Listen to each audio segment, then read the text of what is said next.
رفع الیدین نہ کرنے کے بارے میں وہی دلیل کس کی ہے؟ امام ابو حنیفہ کی، کہ کوفہ علم کا مرکز تھا، کوفہ میں عبداللہ بن مسعود اور علی رضی اللہ تعالیٰ عنہ کے آگے آباد ہوئے، یہ دونوں صحابہ علم میں دوسروں سے بہت زیادہ تھے، ان کے شاگرد جتنے بھی کوفہ میں تھے رفع الیدین نہیں کرتے تھے۔ امام ابو حنیفہ نے اس سے استدلال کیا کہ ٹھیک ہے بخاری مسلم تو امام حنیفہ کے بعد آئی ہے، لیکن صحیح حدیث رفع الیدین کرنے پر بھی ہے، لیکن یہ جو آخر میں نہیں کر رہے اتنے سارے صحابہ، تو یہ اس کی علامت ہے نبی نے آخر وقت میں ترک کر دیا تھا۔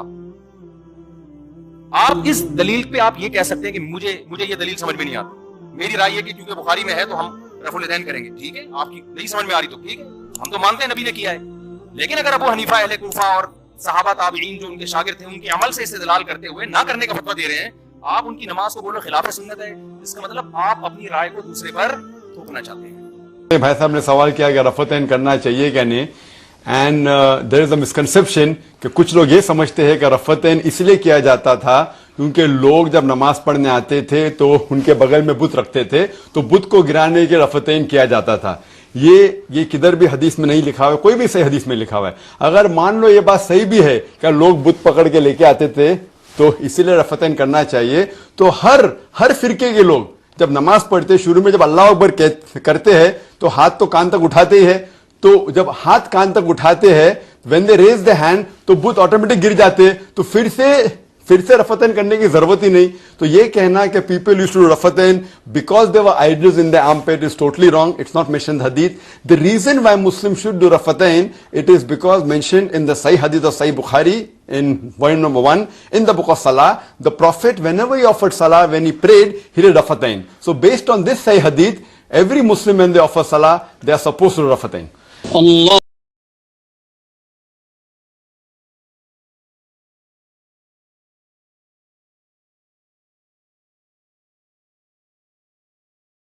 اور امام اعظم ابو حنیفہ علیہ رحمۃ فقہ میں اختلاف رکھتے تھے۔ امام شافعی رفع الیدین کے قائل تھے، امام اعظم حنیفہ کہتے تھے کہ رفع الیدین منسوخ ہو گیا ہے اور حضور علیہ السلام کا آخری عمر کا عمل ناسخ ہے پہلی عمر کے عمل کا، تو لہٰذا یہ درست نہیں ہے۔ لیکن امام شافعی کہتے تھے میرے پاس یہ دلائل ہیں۔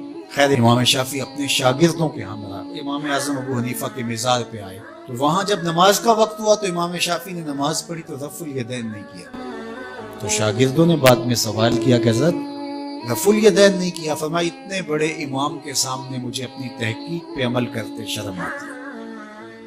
یہ ہمارے بزرگوں کا طریق تھا، یہ ان کے اندر توسع تھا، ان کا ظرف اتنا بڑا ہوتا تھا، ہم چھوٹے چھوٹے ظرف کے لوگ ہیں، بہت چھوٹے پست قامت، لہٰذا ہمیں بس تفریق کی بدکاری ہی کرنی ہے۔ ہم سمجھتے ہیں شاید اس سے ہم اپنے قد کو بڑھا سکیں۔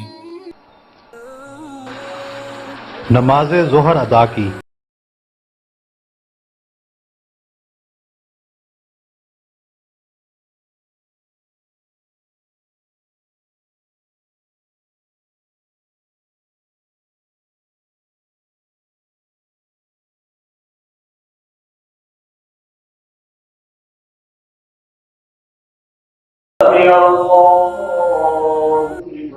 انشاءاللہ رفع الیدین کرنے والے بھی جنت میں جائیں گے، نہ کرنے والے بھی جائیں گے، اگر کبائر سے اجتناب ہے، محرمات سے اجتناب ہے۔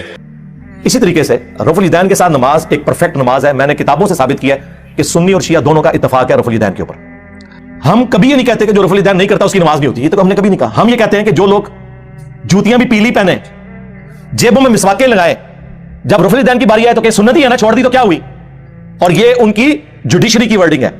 علیحدہ سے ورڈنگ یہ ہے کہ مکھیاں مار دینے، بت رکھ کے آتے تھے، یہ منسوخ ہے۔ نفرت کرتے ہیں، نہ صرف چھوڑتے ہیں بلکہ سنت سے نفرت کرتے ہیں۔ اب ان کو کوئی بتاؤ کہ عبد القادر جیلانی جو ہے، تم کہتے ہو پیرانے پیر ہیں، پوری زندگی اس میں چاروں کو تو نماز کا طریقہ پتہ ہی نہیں چلا، ہوتا رفع الیدین سے پڑھتے رہے، اور وہ عملی سنت ہے۔ تسی کیوں انفی ہو؟ پیر عملی تے مرید انفی۔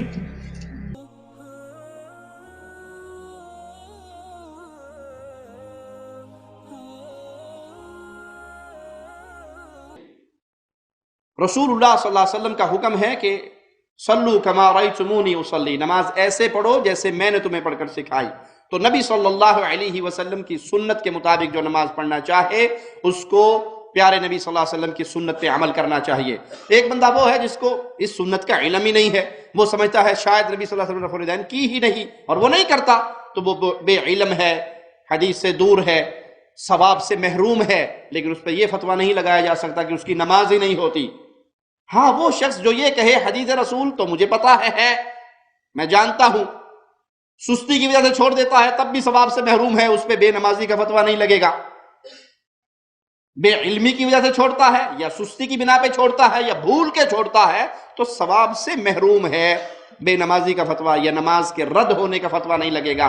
وہ شخص جو یہ کہے کہ مجھے حدیث رسول کا علم ہے لیکن چونکہ میں فلاں فرقے کے اندر ہوں اور میرے مولوی صاحب نے کہا ہے نبی صلی اللہ علیہ وسلم کی یہ حدیث چونکہ ہمارے امام کے خلاف ہے، ہمارے مذہب کے خلاف ہے، تو ہم نے یہ حدیث نہیں ماننی، یہ عقیدہ رکھنے کے بعد وہ بد عقیدگی کا شکار ہو گیا کہ اس نے مقام محمد الرسول اللہ صلی اللہ علیہ وسلم پہ غیر رسول کو بٹھا دیا۔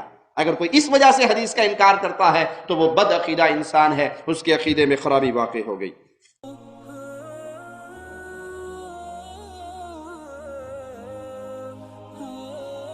دیکھیں، رفع کا مطلب تو ہوتا ہے اٹھانا، اور یدین کا مطلب دو ہاتھ، ٹھیک ہے؟ تو جو یہ دو ہاتھ اٹھائے جاتے ہیں اس کو رفع یدین بولا جاتا ہے۔ جو ابتدا میں تکبیر تحریمہ کے لیے دو ہاتھ اٹھائے جاتے ہیں، یہ تو سب کے نزدیک ہے، بالاتفاق چاروں اماموں کے نزدیک ہے کہ نماز میں ہاتھ اٹھا کے نیچے باندھے جائیں گے۔ اس کے علاوہ جو دیگر مقامات پر رفع یدین کرنا ہے تو احناف کے نزدیک یہ ناجائز ہے، اس کی اجازت نہیں ہے، ٹھیک ہے؟ کہ کوئی کسی اور مقام پر رفع یدین کرے، یعنی نماز کے اندر۔ باقی وتر میں جو تیسری رکعت ہے اس میں رفع یدین کیا جاتا ہے، اسی طرح عیدین کی جو رکعتیں ہیں اس میں کیا جاتا ہے۔ نبی صلی اللہ علیہ وسلم نے نماز میں رفع یدین کیا ہے، یہ ہر مسلمان جب نماز شروع کرتا ہے رفع یدین کر کے ہی کرتا ہے، اس میں کوئی اختلاف نہیں ہے۔ سوال صرف یہ ہے کہ باقی موقعوں پر بھی کیا ہے، معلوم ہوتا ہے کبھی کبھی کیا ہے، تو اس وجہ سے آپ اتنی بات اگر مان لیں تو اس میں لڑنے کی کیا بات ہے؟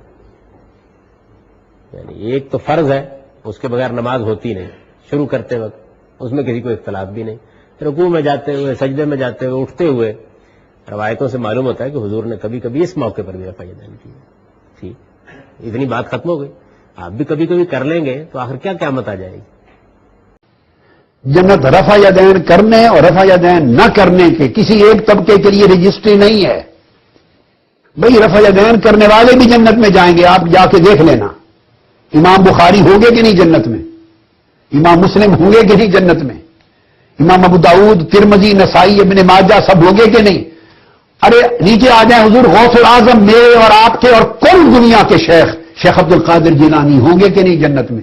یہ سب رفع یدین کرتے تھے۔ اب میں ان کا مرید ہوں، میں حنفی ہوں، میں رفع یدین نہیں کرتا۔